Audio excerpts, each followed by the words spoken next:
You know, you're probably reading the title of this video and thinking, "Oh my God, this guy's an idiot."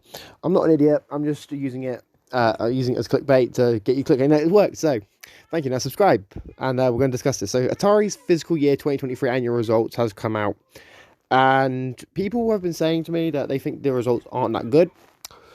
I beg to differ. I actually beg to differ in quite a lot of ways. I feel like this could be quite interesting, and this is actually quite good news, in my opinion.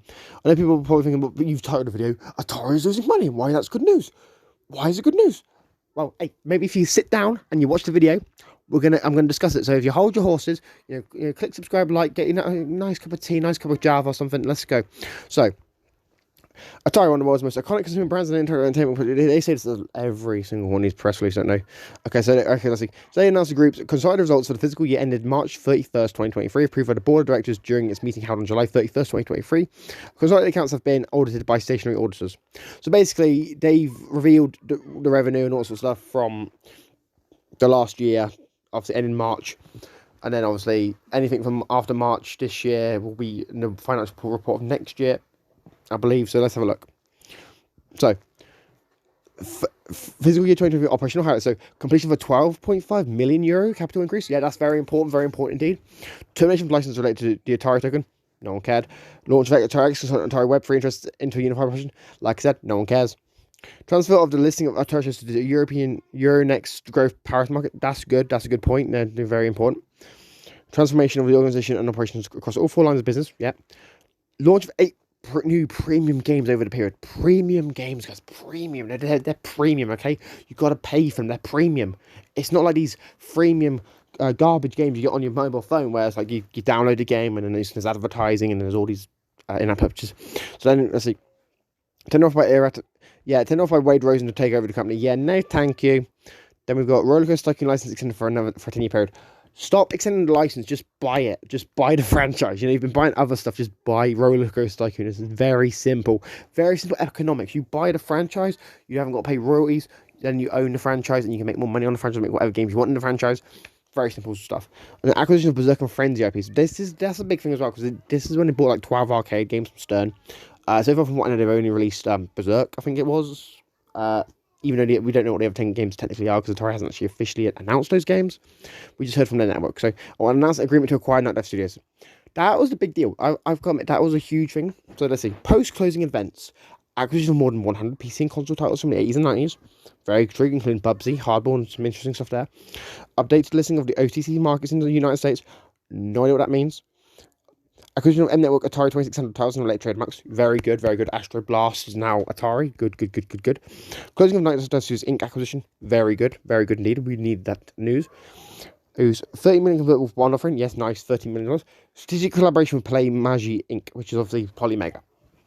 So, the fiscal year 2023 performance summary. So, revenues for the period at €10.1 million versus €14.9 million the year before. That's a little bit awkward. That's a little bit of a hit. You know, they made about 5 million less than they did the year before. But with games revenue for the period at €7.3 million versus 5.7 million in the previous year. So, Atari's obviously made a lot more money from its games last year than it did the year before, which is very good to see, especially as Atari's trying to like refocus as a game publisher, which is very important if you're trying to be a game company. So, current operating income is minus 61 million versus minus 2.3 million, but obviously that's going to include expenses of like acquisitions and whatnot. Operating income at minus 8.5 million versus minus 23 million. Okay, that's for whatever. Net income. So this is the big thing. This is the big thing people aren't noticing. Net income for last year was minus $9.5 million versus minus $23.8 million the year before. Why that's important, and I don't think people are covering this enough, is that means over the last year, Atari has over half their losses. Like, their losses have been over halved.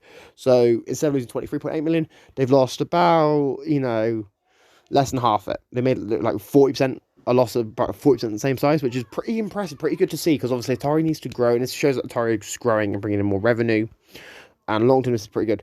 So, obviously there's highlights for the period and, all this sort of stuff. I'm not really bothered about this sort of stuff. But this acquisitions page, this is the interesting one. So, Atari has also expanded its catalog of retro intellectual properties through the acquisitions of 12 arcade titles, including Berserk and Frenzy, in March 2023. In April 2023, the acquisition of more than 100 PC and console games, including notable franchises like Bubsy, Hardball, Demolition Racer series, and in May 2023, the acquisition of M Network, a collection of Atari 2600 titles and related trademarks originally developed by Intellivision. So yeah, that's interesting news because they bought this stuff from Intellivision, which is pretty cool, and it also does show that Intellivision is not in the best spot. Then we'll continue. Finally, in May 2023, Atari finalized its acquisition of Night Dive Studios Inc., a full-service game development and publishing company critically acclaimed for the release of titles including System Shock and remasters of Turok 2, Doom 64, and Quake. That's the important thing. Obviously, got the like details there. Yeah, dude, this is important. But people, and obviously, if you look here, it's shown that obviously fiscal year last year they didn't make as much money, but they seem to be more profitable last year, which is pretty good. Yeah, for those who don't know, I used to be an Atari investor. I used to own stock in Atari, but I obviously sold my stock a little while ago. Now, will I reinvest in Atari? Because I think like I'll play the long game. I think I'll wait and see what happens with Atari next year for their next financial report. But to me, this is good news. This is good news that they're growing. They're clearly making more money than they did last year or the year before, and that's brilliant to see. And this year they will probably make more money because Night Dive Studios was already profitable and already bringing in millions of dollars in revenue to the actual owners. So this makes a lot of sense. Anyway, guys, let me know your thoughts about this in the comments down below. If you're new, make sure to subscribe, like, share, comment, turn notifications. I've been EC, and I'm signing out. Peace.